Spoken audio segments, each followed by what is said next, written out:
Okay, well, I need another cool project idea. I guess I should probably turn off the show, maybe do a little bit of looking.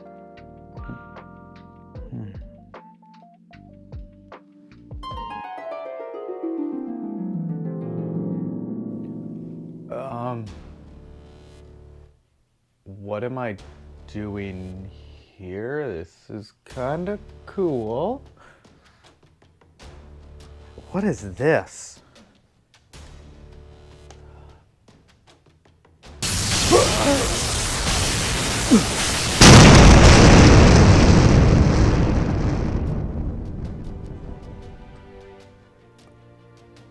Oops.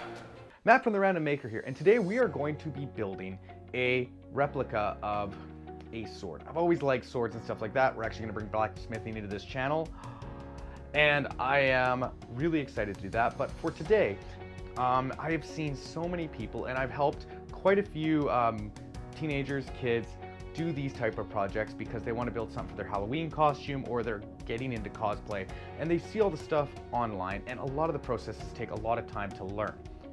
Okay, that's not a bad thing because I want them to work towards that, but I want to get them working on a project that'll work and start to build their skills. And this is my method of how to build cosplay products. But to do that, we're going to be making the Saber of Red sword from Fate Apocrypha. Let's make Mordred sword. Okay, as you can see here, I'm not going to be doing the whole design when it comes to actually the model. I'm going to give credit to Mokanaman, I think is, and I have a link to his file in the comments below, and that is the file we're using as the basis. So if you're not the greatest 3D modeler, which I'm not, look right here. You can just use somebody else's for the design because the license is non-commercial. And yeah, he or she did a great job, and let's go from there.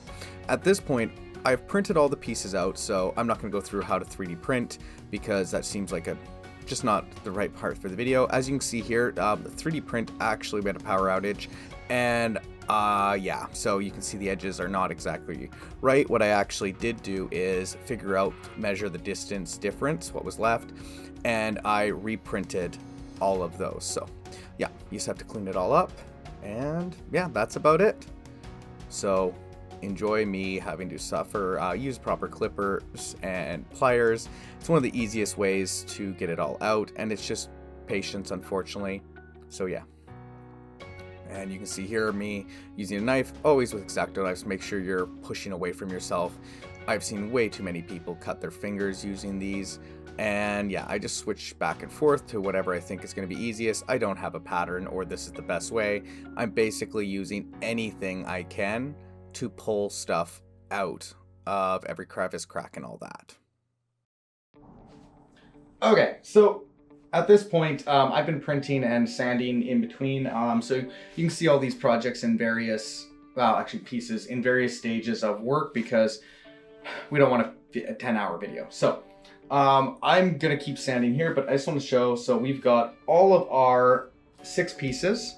And I'm just gonna sand, and I'm not gonna go too heavy, but we wanna go heavy enough that we can start to see some progress. And what I'm looking to do is, even really good FDM printers, they might look very small, but when you touch it, you can feel it. So I'm just taking a quick sand and getting that top layer off. I'm gonna hit it with sandable primer because I'm gonna fill all those cracks, hit it again, and basically I'm trying to bring up the sandable primer up to the height of until we cut, because we don't want to sand so far down that we're blowing through the holes. And I've got my printer dialed in pretty good, so it is not significant, but it's still something you want to keep track of. So let's get going. Okay, so now you can see I have the pieces I printed out that match, and I'm just sanding them so that all the angles and everything matches perfectly. And what I did here is, to keep the glue not making the biggest mess, I just used regular masking tape and 5-part epoxy, and I used the masking tape to essentially be my dam to make sure all the epoxy doesn't go absolutely everywhere. And yeah, I just kept using the epoxy to fill it. The reason I like the epoxy is it's actually going to be stronger than the 3D printed material, the PLA, but yeah, it's just a nice, easy way to build up a really good dam to hold all the epoxy in to let it sit overnight, because I always like to wait at least 48 hours before I'm going to start sanding and dealing with that. And also the masking tape keeps everything in alignment, so I don't have to worry about it as I'm moving it around. And yeah, that's about it. Okay, after 48 hours, we take off the masking tape. We can see it's actually on the bottom there. And I'm just going to start sanding it until it looks good. So now it's just a matter of sanding. You want to be really careful because you don't want to blow through. You have to remember the material's not that thick. Okay, so I have 2 pieces now that I have to get to fit in.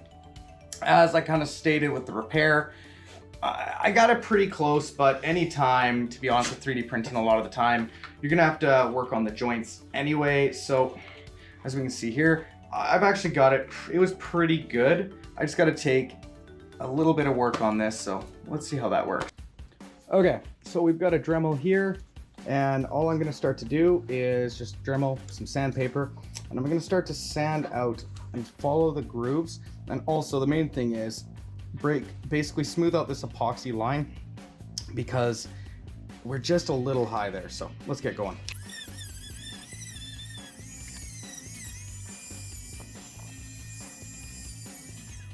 Okay, so we're just gonna keep checking in here, and it looks like we're pretty darn close now. Okay, so now I'm just taking my Dremel and I am basically using it to cut all this green putty out.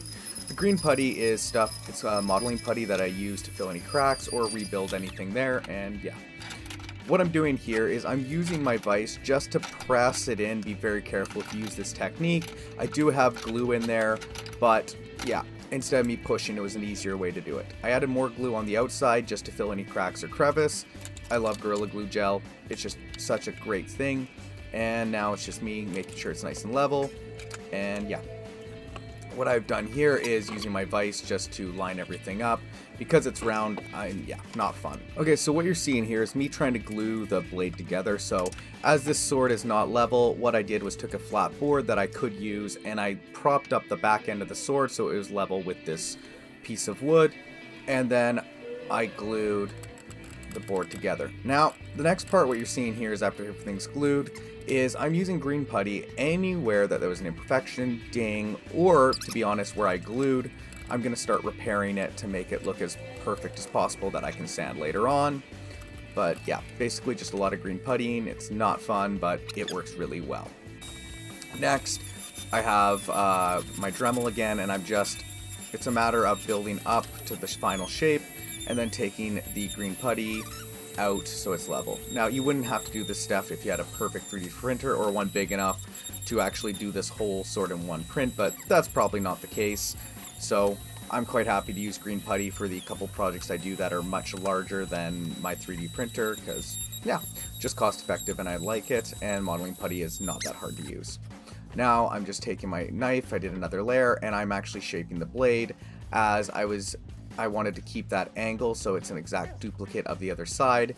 And yeah, you don't want to sand all the time. Sometimes a good sharp knife and an eye works just as well. As you saw in the last clips and all that, what I did is I waited for this green modeling putty. This stuff is really awesome for non-structural, so like cosmetic stuff or just to fill gaps or anything like that. As you saw earlier, what I did is I waited until it was a certain thickness, took an X-Acto knife and cut it to rough shape. I'm gonna sand this, and what's gonna happen is I'm gonna sand it to shape. This is probably the most important. You're gonna see me lift it up because I want it to get the curves to be very close together so that when you hold it, you can never get it perfect, but you can get it pretty darn close. So let's get to work. Okay, as you can see here, I'm sanding and I'm doing it in bursts. I also want you to notice I'm wearing a mask. It's always a good idea if you're doing a lot of sanding to just wear a face mask or respirator anyway. And yeah, so I'm just watching the angles and I'm kind of using my eye. And then here I'm taking a marker and just kind of marking the areas I need to focus on more, because sometimes when it's laying flat it's harder to see. And I just take a file and knock those out.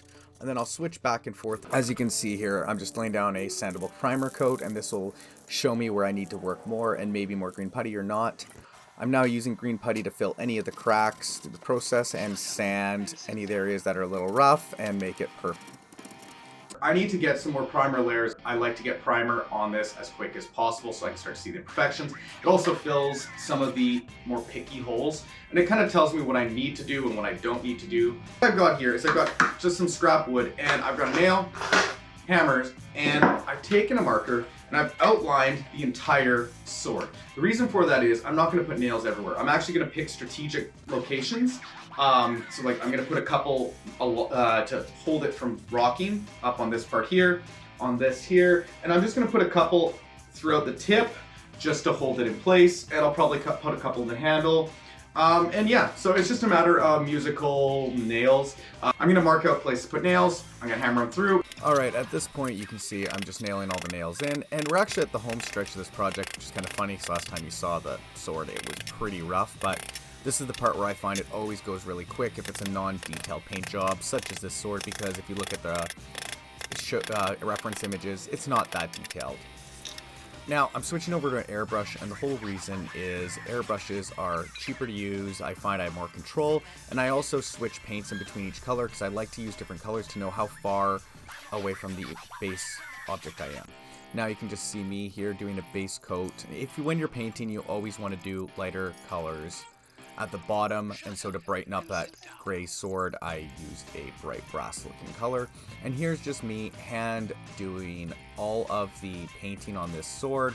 And yeah, it's just a matter of painting. This one's pretty easy, but in other videos, it's a lot more difficult. Here's me just doing layers to brighten things up. I've mixed different colors, and yeah, that's about it. Well, that is about it. Unfortunately, the next step would be to spray it with some kind of sealer, epoxy, or anything just to prevent the paint from being scratched off. Of course, as I'm finishing this video, it gets minus stupid where I'm living, and so because the shop currently almost done, we're waiting for the last inspection. I'll have heat then, so I can actually run this all year, and heat won't be a problem anymore. But until then, unfortunately, I'm gonna call this a wrap because this is gonna be a wall hanger anyway for me. So I'm going to like just hang it on the wall. You'll probably see it in future videos. So I'm happy with the way it looks. We could do more details and stuff, but I kind of, as I was sitting down trying to decide how far I should go, I kind of looked at, well, I was looking at my reference pictures, and I realized, I'm like, well, because it was an anime, they were trying to draw it in as much detail to make it look cool, but they weren't putting intense detail. So I actually purposely left it here. I was thinking of doing like shading and stuff, but I have an airbrush, but okay. Well, that's a wrap for this project. I guess until then, if you like the video, hit like, comment below for project ideas. If you want to see more content from The Random Maker, once you hit the subscribe button, it'll really help us out. And it's Matt from The Random Maker saying until next time, let's get making.